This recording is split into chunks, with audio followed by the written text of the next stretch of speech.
कविता, कहानी, नाटक ये कुछ ऐसे टॉपिक्स हैं जो 12वीं कक्षा के लिए बहुत इम्पोर्टेंट हैं। अगर आप इंटरेस्टेड हैं इन टॉपिक्स को लेकर तो आप हमारे साथ बने रहिएगा, क्योंकि इस वीडियो में हम इसी के बारे में सीखेंगे। तो आइए शुरू करते हैं। नमस्ते, मेरा नाम है विनोद वर्मा। सबसे पहले बात करते हैं हम कविता, कहानी और नाटक के बारे में।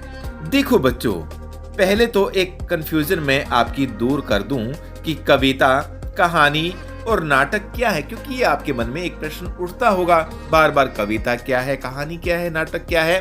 तो ये आपकी कंफ्यूजन मैं पहले दूर कर रहा हूं आज की इस वीडियो में। ये क्या है एक्चुअल में? ये अभिव्यक्ति और माध्यम के कुछ चैप्टर्स के नेम हैं। अभिव्यक्ति और माध्यम बुक में कुल 9 चैप्टर हैं भाई।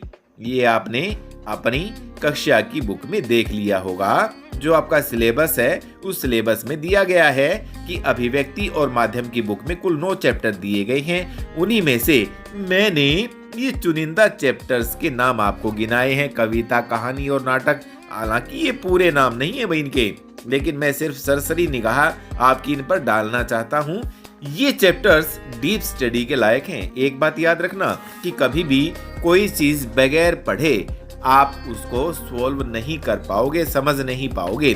तो पहले आप इनकी डीप स्टडी करें, तब आपके माइंड में प्रश्न भी उठेगा कि इनसे संबंधित परीक्षा में किस तरह के प्रश्न आते हैं। तो बच्चों, आपकी पुस्तक में दिए गए अभ्यास के प्रश्नों को तो आपको पढ़ना ही है, साथ ही साथ कुछ इम्पोर्टेंट क्वेश्चंस मैं भी आपको दूंगा उन्हीं पाठों से रिलेटेड, तो वो भी आपको पढ़ने हैं। लेकिन बच्चों, आपके लिए एक सुझाव है, आप तुक्का विधि का प्रयोग कतई ना करें। यानी पाठ को पढ़े बिना ही उत्तर ना दें या तुक्का ना लगाएं।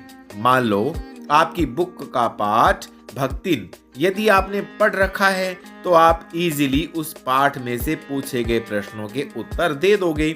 लेकिन अगर आपने पाठ पढ़ा ही नहीं है तो शायद आप उत्तर नहीं दे पाओगे, क्योंकि वो उत्तर आपका हो सकता है कि सही भी हो या नहीं भी, तुक्के की बात होती है। तो ऐसा कभी ना करें। ठीक वैसे ही अगर आप अभिव्यक्ति और माध्यम के पाठ पढ़ चुके हो तो आप आसानी से उन प्रश्नों के जवाब दे पाओगे।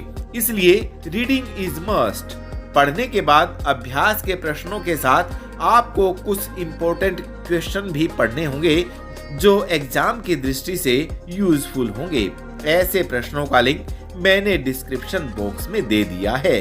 अगर फिर भी कोई डाउट हो तो आप मुझसे पूछ सकते हैं।